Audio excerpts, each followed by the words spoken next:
The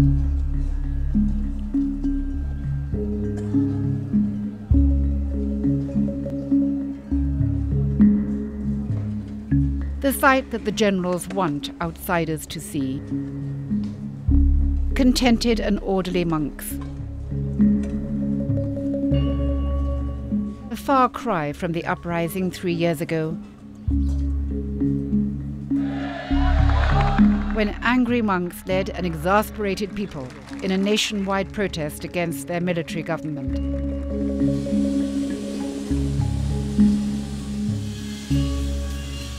To prove to the outside world that the rebellion is over and the country is going about its normal business, the generals are holding an election.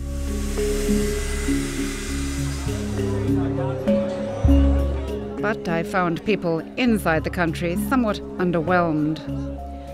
Ask someone about the elections in a busy market, and he suddenly has urgent business to attend to.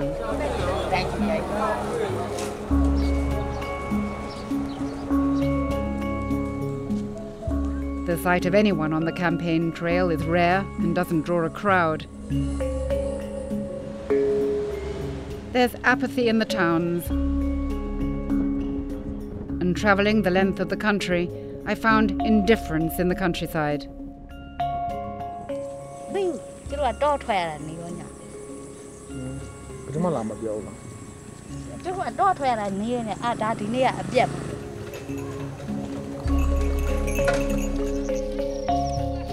And can you blame them? 20 years ago, these people flocked to the polls and voted for democracy, and the generals are not going to allow that to happen again. This time, the generals have organised the elections according to the new constitution to ensure, however people vote, they remain in control. Welcome to elections, Burmese junta style. The constitution guarantees the Burmese military a leading role in the new parliament, with a veto over all legislation. Aung San Suu Kyi, whose party won the 1990 election, is under house arrest again until after the election. She's called on the people of Burma to boycott the poll.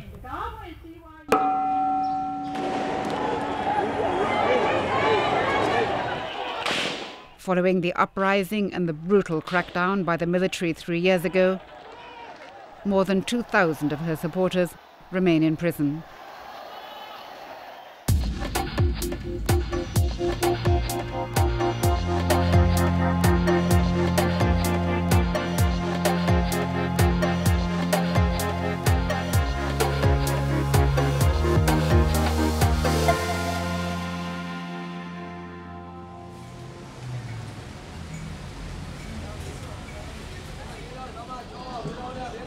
With everything ready for what the generals call the introduction of disciplined democracy, they launched the election campaign here by announcing that no international observers would be invited into the country, and foreign journalists are being told to stay out. Every day the Burmese newspapers carry a public health warning, telling people not to listen to the BBC, among others, because we're sowing hatred among the people with our killer broadcasts. It doesn't exactly make one feel welcome, and I set out with caution. Thank you. Thank you. Taking tea in a leafy Rangoon suburb with 3 ladies whom people here call the 3 princesses.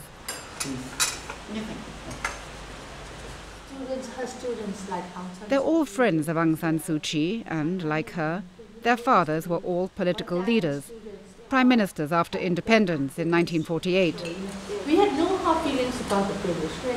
We are betraying. But they're all defying their friends' call for a boycott and standing as prospective parliamentary candidates. Why?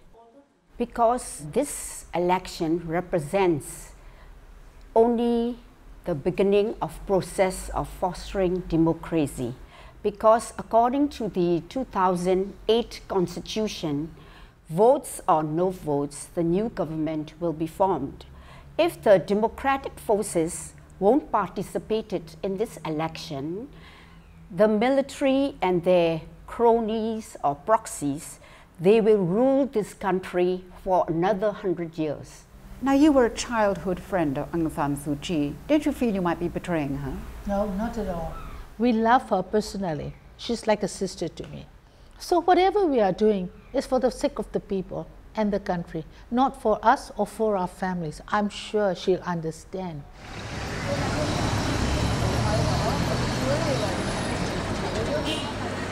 Hundreds of pro-democracy candidates are defying the boycott, arguing that at least the elections could give them a voice in the new parliament, though campaigning in elections junta style is not easy.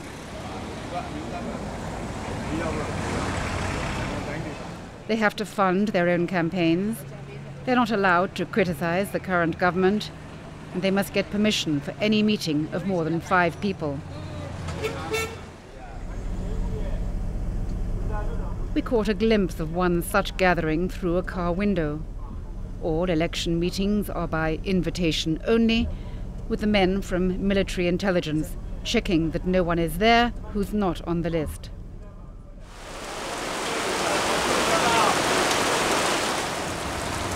And was it deliberate to have the election campaign coincide with the rainy season? Meetings indoors can only be held in government-approved buildings, costing hundreds of dollars an hour to rent. Only the government party, the big party as it's called here, can afford such luxuries. And the party is accused of intimidating voters. If they do not give a vote to the big party, they will lose their home. And some voters, they have a warning that if they do not vote the big party, they will lose their shops in the market, something like that. So, this kind of, pressure is suffering right now. Those elected will come here to Burma's new capital, Naypyidaw, where foreigners are not encouraged and taking pictures of government buildings is forbidden. We filmed 8-lane highways and modern town planning seen nowhere else in the country. Huge ministry buildings are separated from one another by acres of jungle plain on which the city is still being built.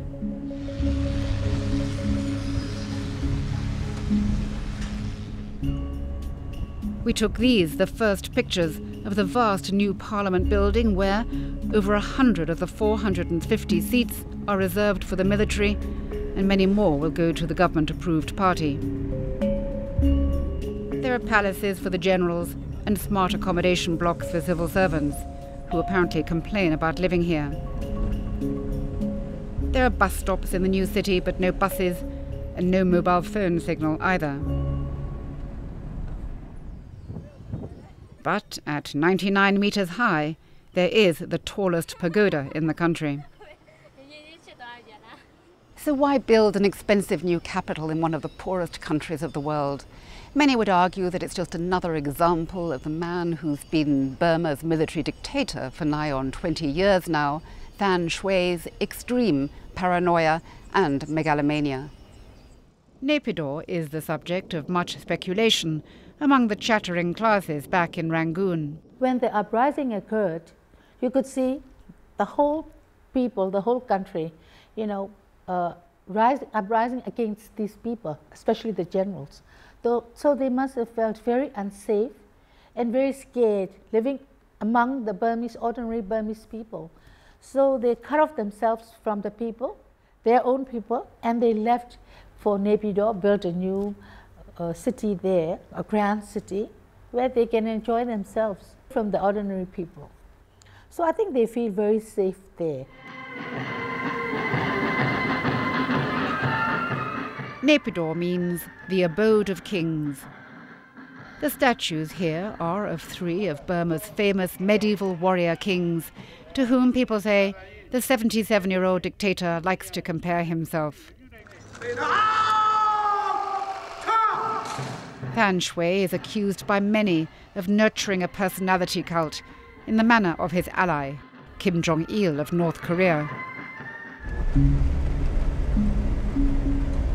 On the road from Naypyidaw to Mandalay, I recalled how throughout history Burma's rulers have built pagodas, traditionally to appease the gods for crimes committed against their people. Mandalay, the former capital of Burma, is littered with pagodas. Than Shwe is determined not to be outdone. Just outside the city, we found Than Shwe's own personal pagoda.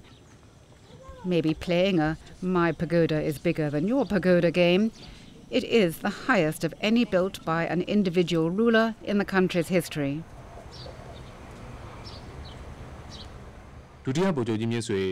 But Than Shwe needs to be seen with the guardians of the faith here to give him respectability, a sight which is provided regularly on state television.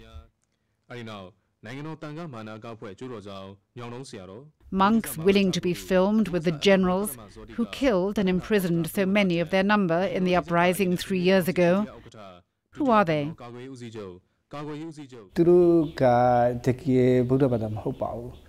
They are not genuine Buddhists. They would betray the Buddha himself if they had to.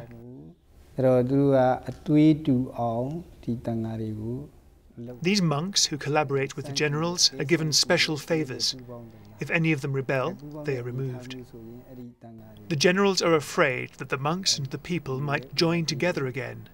But if they can discredit the monks by association with them, then there will be divisions between the monks and the people, and the monks won't be able to lead anymore. This senior monk is one of the few leaders who managed to avoid arrest after the 2007 uprising. It doesn't stop him condemning the regime, not least because it's the monks who have to feed the people, millions of whom are going hungry. At this monastery in Mandalay, leftovers are given to those who come begging at the gates. Children who should be in school spend their days scavenging for food in a country which spends 40% of its wealth on the army and 1% on health and education. The standard of education in the country is very low. They don't educate people, so that the ordinary people are unable to analyse the gravity of the situation, and that helps the current government stay in power. And is this a deliberate policy? Yes. If the people were properly educated, they'd rebel.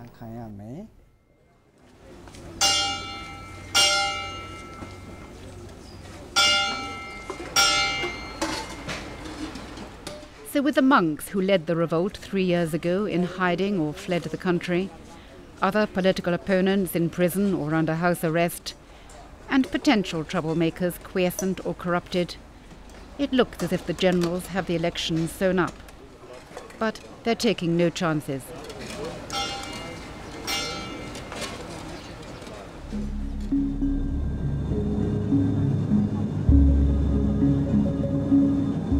We flew 1,000 kilometers north to Cochin State, which borders China, one of the ethnic states which make up some 60% of the country.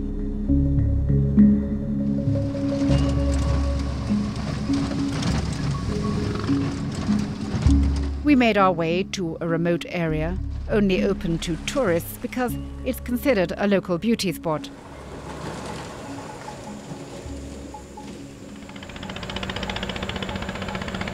The confluence of rivers from China and India forms the Irrawaddy River, which flows the length of the country. But people here told us that this and 20 other villages in the area are to be flooded to create a dam to sell power to China, and they're being ordered to move out. The villagers have never had running water, let alone electricity, and now their homes are to be washed away. For them, the forthcoming elections are hardly a priority.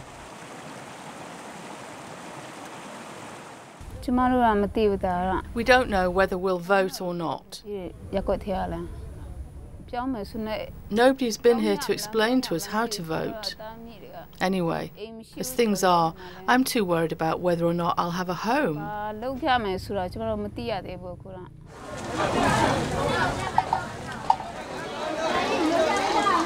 In the capital, Myitkyina, the government is refusing to allow local ethnic political leaders to stand in the elections, those who might speak for local grievances. We tried to reach them on the phone and went to their houses after dark, but no one would talk.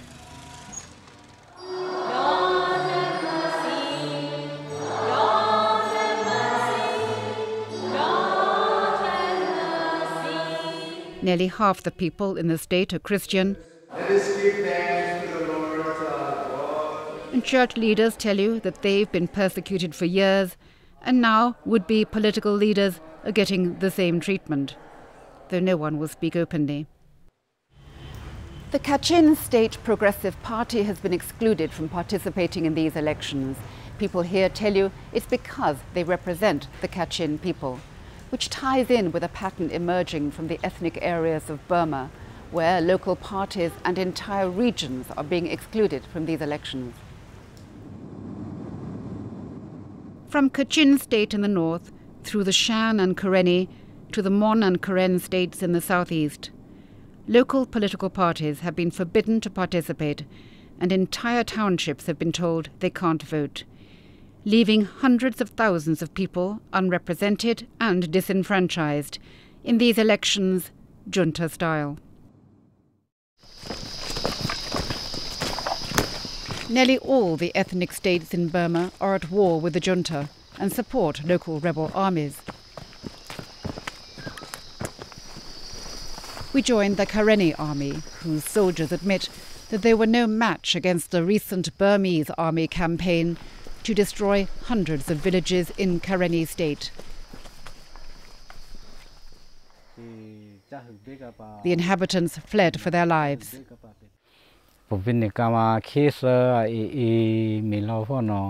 The government soldiers started burning the village and then opened fire with machine guns.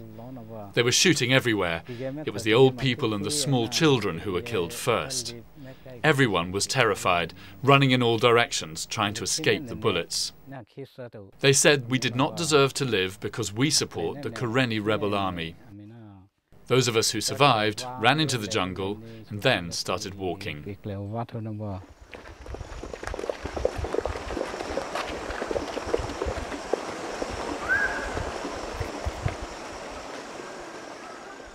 A local cameraman joined the mass exodus of people to record the flight of entire villages heading to refugee camps across the border in Thailand. They walked for days. Many fell sick and died for lack of food and medical care.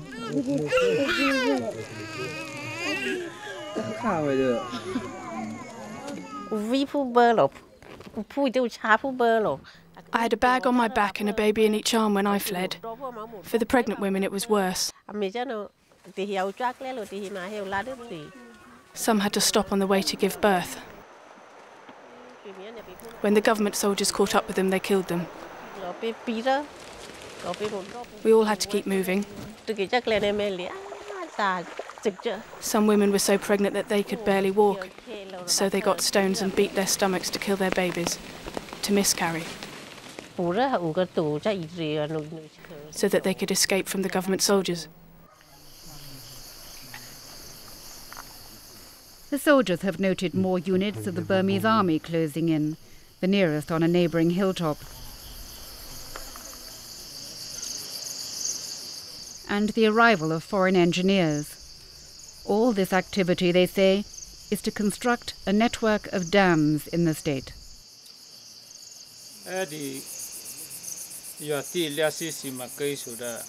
With this dam project here, the government have brought in Chinese experts to supervise the construction, and they've built military bases for protection. They've laid mines everywhere which are really dangerous for the local people. As soon as the project is finished, they will sell the electricity to Thailand. The government will get the money, but there'll be nothing for us Karenni people.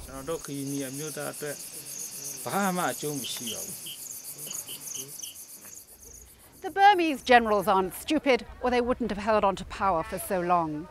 The program of demolishing villages and building dams in Karenni state is being repeated the length of the rivers which divide Burma from Thailand and further north from China. Wherever there are ethnic rebel armies, the junta is sweeping away the villages who support them. No wonder here too the elections are an irrelevance. For the ethnic peoples and the Burmese people alike, we will all still be treated like slaves and be even more downtrodden.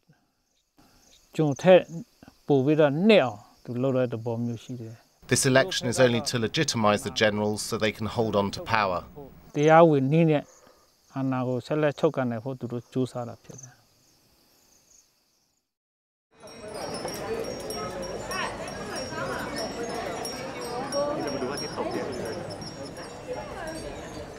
Back among the pagodas of Mandalay, student monks will always come up to talk to you.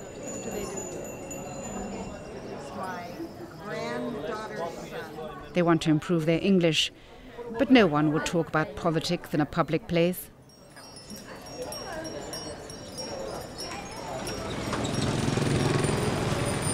As dusk falls over this magical city, Come on, Chinese! It makes a refreshing change to find a couple who have no such inhibitions. The two moustaches offer their version of a traditional Burmese folk opera, interspersed with allusions to the regime that go very close to the bone. Oh, I'm afraid this guy, I'm afraid this is a government, I'm afraid this is a murder, maybe he's a killing. Which is why they've both been jailed and are now only allowed to perform to tourists in English. In the slum, in the clinic, 3 times. He was big house. After their show, I asked Lloyd-Roberts what he thinks about the elections. New voter, old wife. So will you vote? Are you going to vote? I stay at home. I must stay at home because we be already our vote 21, 20 years ago. Everybody love her. Lloyd-Roberts met Aung San Suu Kyi 20 years ago and, like so many, was smitten. His is an opinion you hear often. We voted for the one we wanted in 1990. She can't stand in these elections, and so why bother?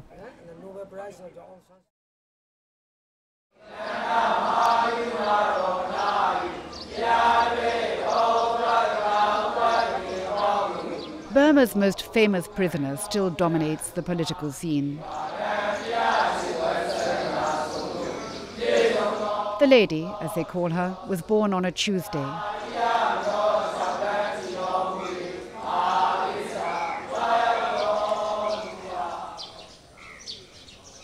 At the Shwedagon Pagoda in Rangoon, the plinth representing Tuesday attracts a constant stream of admirers. For the past 20 years, Burmese politics have been dominated by the struggle between the lady and the generals.